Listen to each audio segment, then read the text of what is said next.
আসসালামু আলাইকুম প্রিয় দর্শক, অন্যমঞ্চের আলাপচারিতায় আপনাদের সকলকে আমন্ত্রণ জানাচ্ছি। যে হেডলাইন করেছি, থাম্বনেল দিয়েছি, অনেক সয়েছি এবার মায়ের ভোগে যা। আর আমি টাইটেলে লিখেছি তার যে সেখানে লিখেছি বিজয় দিবসের বার্তায় ও বাংলাদেশ রাষ্ট্রদূতকে তলব করে চরম হুমকি দিল ভারত। বুঝতে নিশ্চয়ই অসুবিধে নেই আমি কোন বিষয়ে বলতে চলেছি। হ্যাঁ, ঠিকই ধরেছেন যে বাংলাদেশের ব্যাপারে ভারত কিন্তু চূড়ান্ত একটা সতর্কতা দিল। এই সতর্কতা দেওয়ার প্রথম যে আমরা তার ইঙ্গিত সেটা পেয়েছি ভারতের প্রধানমন্ত্রী নরেন্দ্র মোদীর কাছ থেকে বিজয় দিবসের বার্তায়। 16 ডিসেম্বরের বিজয় দিবসের বার্তায় নরেন্দ্র মোদী বাংলাদেশের নাম উল্লেখ করেননি। তিনি এটা বলেছেন যে এই দিন পাকিস্তানের সেনাবাহিনীর ওপর ভারতীয় সেনাবাহিনীর বিজয়। তিনি এখানে বাংলাদেশের উল্লেখই করেননি, বাংলাদেশের মুক্তিযুদ্ধ নিয়ে কথা বলেননি। কারণ এটা সবাই জানে, এতকাল ধরে সবাই বলে এসেছে যে বাংলাদেশের মুক্তিযুদ্ধে ভারতের অংশগ্রহণ, ভারতের অবদানের কথা। ভারত নিজেও সেটা বলে এসছে এতদিন ধরে। এই বিজয় দিবসের অনুষ্ঠান এতদিন ধরে ভারত বাংলাদেশ তারা এখানে বসে সেই জিনিসটা পালন করছিল। আজকে দেখা গেল মানে এবারে নরেন্দ্র মোদী ভারতের প্রধানমন্ত্রী বিজয় দিবসের শুভেচ্ছা বার্তায় বাংলাদেশের নাম নিলেন না। এটা ছিল প্রথম একটা সংকেত যে ভারত বাংলাদেশ থেকে কতটা দূরত্ব তৈরি করেছে। এই দূরত্বটা তৈরি হয়েছে, এর দায় কিন্তু সম্পূর্ণভাবে ভারতের নয়, এর দায় সম্পূর্ণভাবে বাংলাদেশের। কেননা গত প্রায় 1.5 বছর ধরে বাংলাদেশের বর্তমান সরকার যারা আছে তারা সমানে ভারত বিরোধিতা করে গেছে। ভারত সহ্য করেছে, এখনো করছে, করেনি যে তা না। 2 দিন আগে পেঁয়াজ নিয়ে যখন বাংলাদেশে ভয়ঙ্কর পেঁয়াজের আকাল, ভারত এখান থেকে সেখানে পেঁয়াজ পাঠিয়েছে।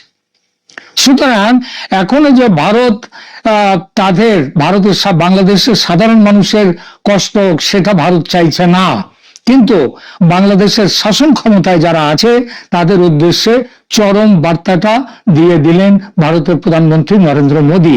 প্রথমত বলেছি 16 ডিসেম্বরের বিজয় দিবসের বার্তায়, এবং দ্বিতীয়ত ঠিক তার পরদিন ভারতের যে ঢাকার হাই কমিশনার যিনি দিল্লিতে আছেন তাকে ডেকে নিয়ে তাকে তলব করে নিল।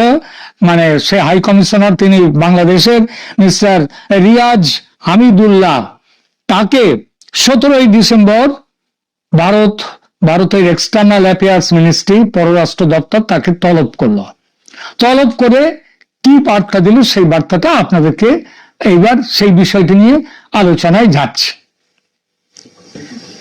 প্রথমে ছোট্ট করে আমি পড়ে নিই যে বাংলাদেশের যে হাই কমিশনারকে সেখানে পররাষ্ট্র দপ্তরে ডেকে নেওয়ার ব্যাপারে ভারতের পররাষ্ট্র দপ্তর থেকে যে নোট জারি করা হয়েছে সেইটা একটু পড়ে দেখছি।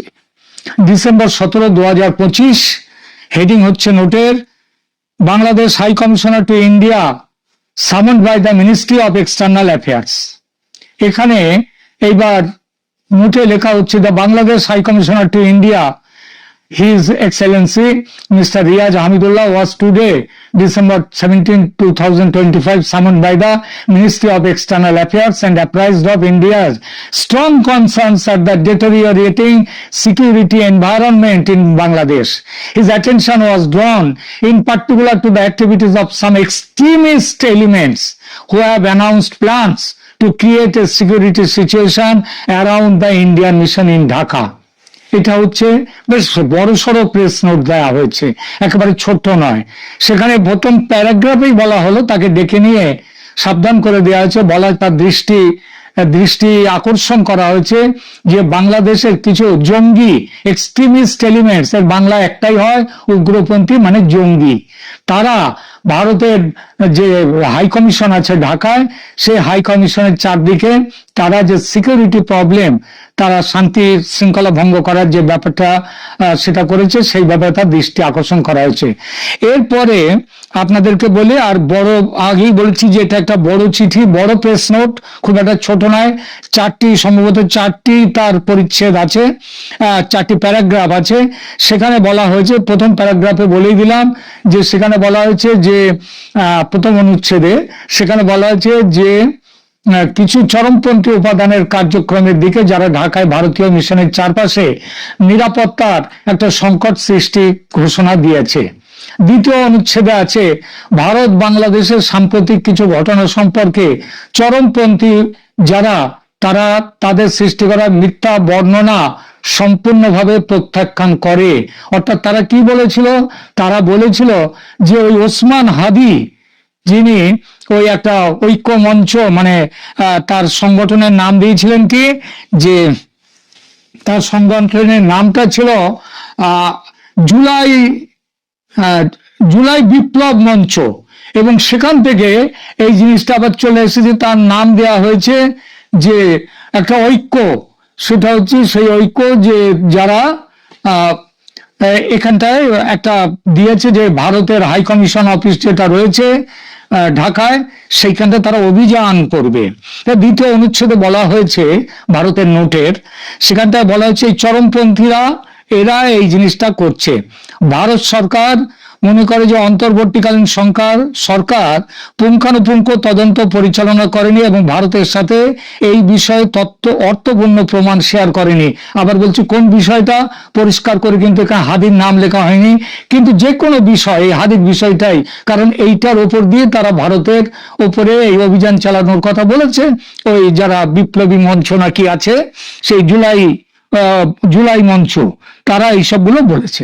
তো এইটা বলেছে বাংলাদেশ সরকার এ বিষয়ে কোনো রকম তদন্ত করেনি, না করে কোনো প্রমাণ শেয়ার করেনি ভারতের সাথে, বরং উল্টে এর থেকে বোঝা যায় যে বাংলাদেশের সরকার এই ঘটনায় বলেছে ভারতে নাকি তারা পালিয়ে এসছে।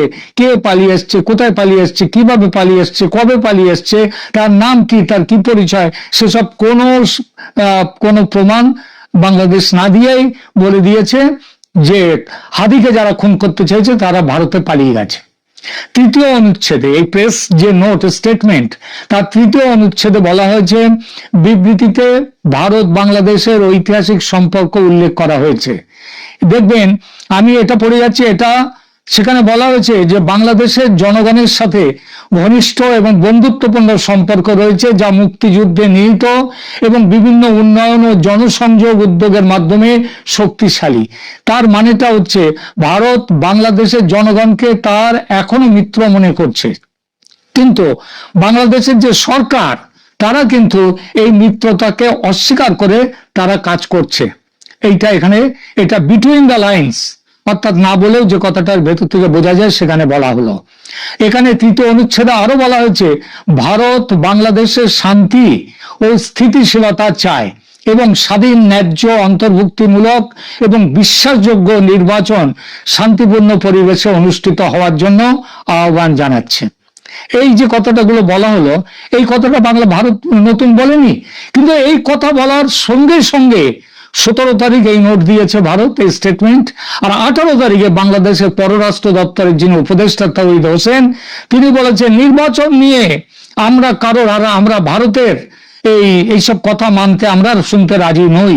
তিনি আরো বলেছেন যে ভারত হুমকি দিয়েছে, এই হুমকিতে এই হুমকিকে বাংলাদেশ অগ্রাহ্য করেছে, এটা অগ্রহণযোগ্য তাদের কথাটা, এইটা বলেছে।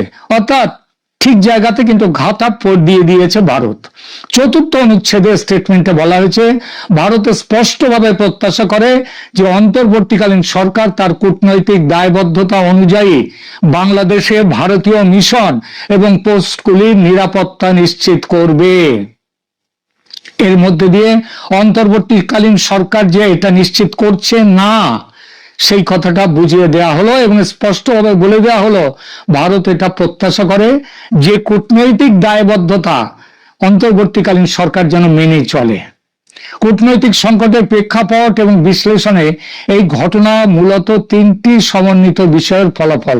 ওই জুলাই বিপ্লব মঞ্চের কার্যক্রম, তারা আবার ঢাকায় জুলাই ঐক্য নামে একটি সংগঠন তৈরি করেছে, করে ভারতীয় হাই কমিশনের কাছে মিছিলের আয়োজনের ঘোষণা দেয়। এই মিছিলে অংশগ্রহণকারীদের কি দাবি ছিল? শেখ হাসিনা, সে অনেক রকম দাবি তারা করতে পারে, সেটা নিয়ে কথা নয়। তারা দাবি করেছে শেখ হাসিনাকে এবং অন্যদেরকে ফেরত পাঠাতে হবে ইত্যাদি। যে কোনো সরকার, যে কোনো রাজনৈতিক দল, তাদের এসব দাবি করার অধিকার আছে। ব্যাপারটা এখানে নয়। পুলিশ তারপরে করেছিল কি, কাউকে কি গ্রেপ্তার করেছে? পুলিশ কাউকে কি গ্রেপ্তার করেছে? যারা ভারতের বিরুদ্ধে সমানে এই ধরনের প্রচার করে যাচ্ছে তাদের গ্রেপ্তার করা হয়নি কাউকে। রামপুরা সেতুর কাছে মিছিল বন্ধ করে এবং বিক্ষোভকারীরা একটা পুলিশ ব্যারিকেড অতিক্রম করে আরো এগিয়ে যায়, তারপর তারা আরো একটু শক্তিশালী পুলিশ ব্যারিকেডে, ব্লকেডে আটকে যায়। এই অবধি হচ্ছে একটা ঘটনা। তাহলে প্রশ্নটা এখানে আসে যে তোমরা কি কাউকে গ্রেপ্তার করেছো এই ঘটনায়? যখন তারা এই অভিযানের ডাক দিয়েছিল তখন একটা দায়িত্বশীল সরকার হিসেবে তোমাদের ওই যে প্রোঅ্যাক্টিভ কাজ হিসেবে তোমাদের তো উচিত ছিল এই জিনিসটাকে যাতে সংগঠিত না হয় তার ব্যবস্থা করা, এই আন্দোলনের নেতাদের গ্রেপ্তার করা, তোমরা করোনি। সব থেকে বড় কথা, জাতীয় নাগরিক দলের নেতা, এটা হচ্ছে সব থেকে গুরুতর, জাতীয় নাগরিক দল বা এনসিপি, এই দলের নেতা হাসনাত আব্দুল্লাহর বক্তব্য। তিনি কি বলেছেন? তিনি প্রকাশ্যে হুঙ্কার দিয়েছেন ভারতের 7 বোন অর্থাৎ উত্তর পূর্ব ভারতের 7 প্রদেশকে আলাদা করে দেবেন। তিনি আরো বলেছেন যে বাংলাদেশ ভারতের উত্তর পূর্ব অঞ্চলের বিচ্ছিন্নতা বাহিনীদের, ওই পরেশ বড়ুয়া এবং তাদের আলফা উলফা, এদেরকে তারা তাদের আশ্রয় দেওয়া উচিত। আমাদের কাছে খবর আছে ভারত সরকারের কাছে যে পরেশ বড়ুয়া ইতিমধ্যে ঢাকায় সরকারের সংরক্ষণে রয়েছে। শুধু যে হাসনাত আব্দুল্লাহর কথা এটা তা নয়, হাসনাত আব্দুল্লাহ তো এখানে বলেছে, কয়েকদিন আগে পাকিস্তানের জেনারেলকে শামসাদ মির্জাকে, তাকে একটি মানচিত্র দিয়েছেন বাংলাদেশের প্রধান উপদেষ্টা। সেই মানচিত্রটি সেটি হচ্ছে সেখানে ভারতের 7 সিস্টার্স, 7 রাজ্যকে বাংলাদেশের ভেতরে দেখানো হয়েছে। তাছাড়া ভারতের আরো বেশ কিছু অঞ্চলকে বাংলাদেশের ভেতরে দেখানো হয়েছে।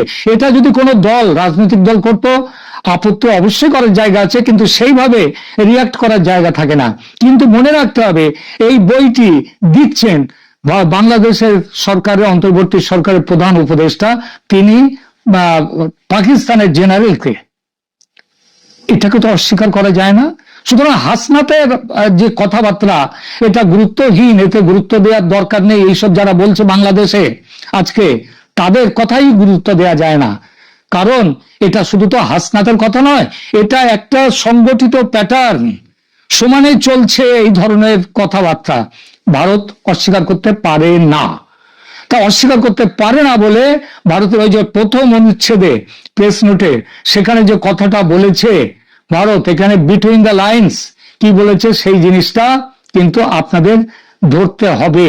কি বলা হয়েছে সেখানে বলা হয়েছে কিছু চরমপন্থী উপাদানের কার্যক্রমের দিকে ভারত দৃষ্টি আকর্ষণ করেছেন ঢাকার হাই কমিশনারকে, যিনি বাংলাদেশ হাই কমিশনার দিল্লিতে যিনি আছেন, তাকে উদ্দেশ্য বলেছেন যে চরমপন্থী উপাদান মানে কি? Extremist forces. এই এক্সট্রিমিস্ট ফোর্সেস মানে জঙ্গি, অর্থাৎ বাংলাদেশে জঙ্গিদের এখন মানে ভীষণ ভাবে তারা বাড়ছে, বাড়বাড়ন্ত চলছে, এবং তারা বাড়বাড়ন্ত যে হচ্ছে সেটা বাংলাদেশ সরকারের প্রশ্রয়ে। সুতরাং তৌহিদ হোসেন উনি যাই বলেন, যাই অস্বীকার করেন, সত্যিটা তিনি বলেছেন। আবার আজ 18 তারিখে তিনি ঘোষণা দিয়েছেন বাংলাদেশের মাটিতে ভারত বিরোধী কার্যক্রম হবে না। আরে করছেন তো তাই, আবার হবে না কি? সেই কাজ করা হচ্ছে, জঙ্গিদের মুক্তি দেওয়া হচ্ছে, তারা ভারতে নানা রকম কাজ করছে। দিল্লিতে কয়েকদিন আগে বিস্ফোরণে তাদের যোগ ছিল, তারও প্রমাণ দিয়েছে ভারত বাংলাদেশকে। তারপরেও বাংলাদেশ আমি করব না। এইবার ভারত এই কথার মধ্যে বলেছে যে জঙ্গি উপাদান সেইটা রয়েছে। তাহলে জঙ্গিদের দমন করবার জন্য ভারত কি করবে? যেটা করবে সেটা দেখে দিয়েছে অপারেশন সিন্দুরে পাকিস্তানে। আজকে এই 1.5 বছরের মাথায় এসে, প্রায় 1.5 বছরের মাথায় এসে ভারত এখন বাংলাদেশের কাছে এখন পরিষ্কার করে দিয়ে দিল, অনেক সহ্য করেছি, অনেক সয়েছি, আর নয়, এবার মায়ের ভোগে যাও। মায়ের ভোগে যাওয়া মানে কি? বলি প্রদত্ত হওয়া। এবার বলি চড়ানো হবে তোমাদের। এটা চরম হুঁশিয়ারি। মানে এবার সামরিক অভিযান। এতদিন ধরে তৈরি চলছিল, ভারতের সমস্ত গোছগাছ চলছিল, এইবার এইবার সেইটা গোছগাছ শেষ করে এবার ঝাঁপিয়ে পড়ার সময় এসে গেছে। যে সুইসাইড করতে চায় তাকে কেউ বাঁচাতে পারে না। বাংলাদেশের যে সরকার এখন আছে, এই সরকারের সঙ্গে যারা আছে তারা সুইসাইড করতে চায়। ভারত অনেক বাঁচাবার চেষ্টা করেছে এতদিন ধরে, আর বাঁচাবার চেষ্টা করবে না। সেই বার্তাটা দিয়ে দেয়া হয়ে গেল। এখন অপেক্ষা, যে কোনো দিন সামরিক অভিযান শুরু হয়ে যাবে, বলে দিলাম, লিখে নিন। আসন্ন 12ই ফেব্রুয়ারি জাতীয় সংসদ নির্বাচন নিয়ে যেন সংশয় কিছুতেই কাটছে না। এর সাথে যোগ হয়েছে বাংলাদেশের সম্প্রতি আইন শৃঙ্খলা পরিস্থিতির ব্যাপক অবনতি ঘটছে। এই অবস্থায় এই আগুনে ঘি ঢেলেছেন নারায়ণগঞ্জ 5 শহর এবং বন্দর এলাকার বিএনপি মনোনীত প্রার্থী মাসুদুজ্জামান। তিনি নির্বাচন থেকে সরে দাঁড়িয়েছেন এবং তিনি কারণ দেখিয়েছেন তার ব্যক্তিগত নিরাপত্তাহীনতার দোহাই দিয়ে তিনি নির্বাচন থেকে সরে দাঁড়িয়েছেন। এবং সারা দেশেই তো এই নিরাপত্তাহীনতা রয়েছে, সারা দেশে আইন শৃঙ্খলা পরিস্থিতির অবনতি ঘটছে, কিন্তু নারায়ণগঞ্জ 5 আসনে কি এমন ঘটলো যে এই মাসুদুজ্জামান তিনি একা সরে গেলেন? এখন পর্যন্ত অন্য আসনে আমরা কাউকে সরে যেতে দেখিনি, কিন্তু একটা খবর আমরা বাংলাদেশ থেকে পাচ্ছি যে প্রার্থীরা নিজ নিজ আসনে নির্বাচনী প্রচারে যেতে ভয় পাচ্ছেন। অন্তত বেশ কিছু উল্লেখযোগ্য সংখ্যক প্রার্থী সে কারণে এলাকায় যাচ্ছে না। আমরা একটু অবাক হয়েছি মাসুদুজ্জামানের সরে দাঁড়ানোতে, কারণ মাসুদুজ্জামান কিন্তু একটা পরিচিত মুখ। যারা নারায়ণগঞ্জের রাজনীতির খোঁজ রাখেন বা নারায়ণগঞ্জের সামাজিক অর্থনৈতিক বিভিন্ন পরিস্থিতির খোঁজ রাখেন, তারা জানেন যে এই মাসুদুজ্জামান নারায়ণগঞ্জে বেশ পরিচিত মুখ। একসময় তিনি নারায়ণগঞ্জ চেম্বার অ্যান্ড ইন্ডাস্ট্রিজ এর প্রেসিডেন্ট ছিলেন। তিনি একজন প্রতিষ্ঠিত ব্যবসায়ী এবং তিনি একজন ক্রীড়া সংগঠকও। তিনি স্পোর্টস অর্গানাইজার। এর পাশাপাশি তিনি জাতীয়তাবাদী দলের একজন অনুসারী। যতদূর জানি ছাত্র জীবনে তিনি ছাত্র দল করতেন। তো এরকম একজন পরিচিত মুখ কেন নির্বাচন থেকে সরে দাঁড়াবেন? কাউকে মাসুদুজ্জামানের ঘনিষ্ঠ একটি সূত্র নিশ্চিত করেছে যে তিনি এই নির্বাচনে জাতীয়তাবাদী দল বিএনপির নমিনেশন পাওয়ার জন্য 60 কোটি টাকা অনুদান দিয়েছিলেন। 60 কোটি টাকা দিয়ে তিনি এই নির্বাচনটি কিনেছিলেন বলা যায়। এবং এটি এখন ওপেন সিক্রেট যে এই যে নির্বাচন হবে কি হবে না, সেরকম পরিস্থিতি অনেক আগেই বিএনপি তার অধিকাংশ আসনেই নির্বাচনের প্রার্থী তালিকা ঘোষণা করেছিল এবং কয়েকটা বাকি ছিল, সেটাও তারা অবশেষে ঘোষণা করেছে।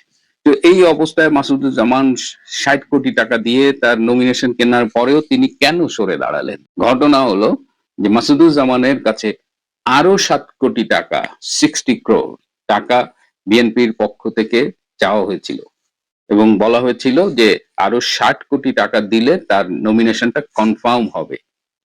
তার মানে তিনি 60 কোটি টাকা দিয়ে প্রথমে যে নমিনেশনটা পেলেন, যেটা ডিক্লেয়ার করা হলো, সেটা কনফার্ম না। এই যে এটা কিন্তু শুধু নারায়ণগঞ্জের ঘটনা না, এটা যদি সত্যি হয়ে থাকে এবং আমাকে যে সূত্রটি জানিয়েছে সেটি আমাকে মিথ্যে তথ্য দেওয়ার কথা না। তো আরো 60 কোটি টাকা দিতে মাসুদুজ্জামান রাজি হননি এবং তিনি পরিবারের সাথে, তার বন্ধু বান্ধবদের সাথে আলাপ করেছেন এবং সবাই তাকে বলেছেন এই নির্বাচন থেকে সরে দাঁড়াতে। তার মানে বিএনপি যে নির্বাচনী প্রার্থী তালিকা ঘোষণা করেছে সেটি এখনো চূড়ান্ত না। বিশেষ করে যেসব ব্যবসায়ী রয়েছেন কিংবা যারা একটা বড় অঙ্কের টাকা দিয়ে নমিনেশন কিনেছেন, তাদের কিন্তু আরেক দফা টাকা দিতে হতে পারে। গত 16 মাসে এমনি আমরা বিএনপির অবস্থান দেখেছি। অন্যায়, অত্যাচার, নির্যাতন, চাঁদাবাজি, বাস স্ট্যান্ড, টেম্পু স্ট্যান্ড দখলদারিত্ব, চুরি, ডাকাতি, ধর্ষণ, সব রকমের অভিযোগ আপনি কিন্তু বিএনপির নেতাকর্মীর বিরুদ্ধে করতে পারবেন। সারা দেশ জুড়ে তারা একটা অরাজকতা তৈরি করেছে। যদিও লন্ডন থেকে তারেক রহমান মাঝে মধ্যে খুব ভালো কথা বলছেন, কিন্তু 16 মাসে তার সেই ভালো কথার রিফ্লেকশন আমরা খুব একটা দেখিনি। এর মধ্যেই অভিযোগ ওঠে যে ব্যাপক মনোনয়ন বাণিজ্য, এবং সেই মনোনয়ন বাণিজ্যের একটা টেস্ট কেস বা একটা কেস স্টাডি হলো এই নারায়ণগঞ্জ 5। এবং মাসুদুজ্জামানের মতো নিবেদিত একজন ব্যবসায়ী এবং জিয়ার আদর্শের সৈনিক যখন সরে যায়, তখন এটা কিন্তু আমাদের সবার জন্য খুব অ্যালার্মিং একটা মেসেজ যে বিএনপি ক্ষমতায় না যেতেই যা শুরু করেছে এবং যেভাবে মনোনয়ন বাণিজ্য করছে, চাঁদাবাজি করছে, এবং যারা এত টাকা দিয়ে এই মনোনয়ন কিনে সংসদে আসবে তারা এই টাকাটা কিভাবে উঠিয়ে নেবে। এর আগেও আমি বলেছি যে এরকম দক্ষিণ অঞ্চলের একজন খুব প্রবীণ বিএনপি নেতা, তার কাছে 10 কোটি টাকা চাওয়া হয়েছিল, কিন্তু তিনি সেটা দিতে পারেনি বলে তিনি নমিনেশন পাননি, এবং তার স্ত্রী তাকে জিজ্ঞেস করেছিলেন যে এই 10 কোটি টাকা দিয়ে তুমি যদি নমিনেশন কেনো, তুমি এই 10 কোটি টাকা উঠাবা কেমনে, আর তুমি বাঁচবাই বা কয়দিন। তো এরকম দক্ষিণাঞ্চলের আর একজন বিএনপির কেন্দ্রীয় হেভিওয়েট নেতা, তিনিও নমিনেশন পাননি, তার আসনটিও একজন ব্যবসায়ীর কাছে বিক্রি করে দেওয়া হয়েছে। তো বিএনপি চলছে, বিএনপির মনোনয়ন বাণিজ্য চলছে, এবং ভবিষ্যতে আরো কিছু দেখবেন। এবং এতদিন তো কষ্ট করে টাকা পল্টন থেকে লন্ডনে যেত, ভবিষ্যতে যদি এমন হয়, যদি ভাইয়া দেশে আসেন, তখন হয়তো আর কষ্ট করে পল্টন থেকে লন্ডনে যেতে হবে না, দেশের মধ্যেই লেনদেন হবে। মাসুদুজ্জামানের জন্য সমবেদনা। প্রিয় বন্ধুরা, আজ এ পর্যন্তই।